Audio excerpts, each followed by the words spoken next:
मैंने इससे ज़्यादा झूठा बंदा, इससे ज़्यादा मैं कई दफ़ा दिल में सोचती हूँ कि बीबी, मैं जब सही कहती थी तुम्हारी परवरिश ही नहीं ठीक हुई।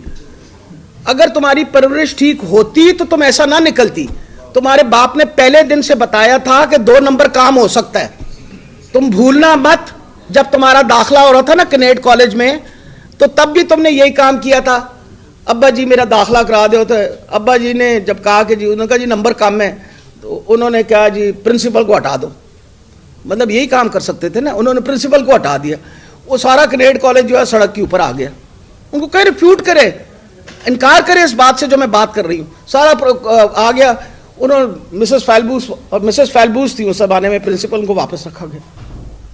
फिर ये चली गई वहाँ, आपको पता है फौज, ये कहते हैं ना हम अब एस्टैब्लिशमेंट के खिलाफ है, वो चले गए CMH के अंदर। एक ख़ास तौर पे जो मिलिट्री मेडिकल कॉलेज था उसके अंदर एक सीट बनाई गई इनके लिए। ये वहाँ जाके दाखिल हो गई क्योंकि नंबर कम थे, FSC में नंबर कम थे, उसकी वजह से उनको वहाँ लेके गए। उसके बाद उनकी माइग्रेशन करा दी किंग एडवर्ड मेडिकल कॉलेज के अंदर, जिसका सबसे हाईएस्ट मेरिट होता है।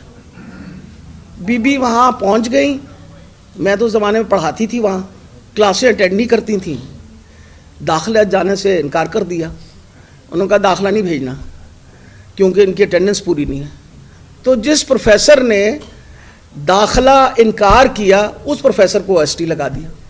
तो वो तो बेचारी पहले दिन से उसको पता है कि मैं अब्बा जी को कहूँगी तो मेरे अब्बा जी ने ये भी कर देना और ये भी कर देना है।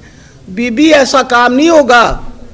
तुम पहले अपने आप को उससे ढकोसले से निकालो। हम हुक्मरान खानदान, पूरे पाकिस्तान को पता चल गया कि आप चोरों का खानदान हो, आप डकैतों का खानदान हो। सारे पाकिस्तान को पता है कि आपने पाकिस्तान को लूट खाया है। पनामा लीक्स हमारी लीक्स नहीं थी, कंसोर्शियम ऑफ जर्नलिस्ट ने निकाली थी। जाओ जाके उनको उनके ऊपर जाके केस करो। क्यों नहीं करते?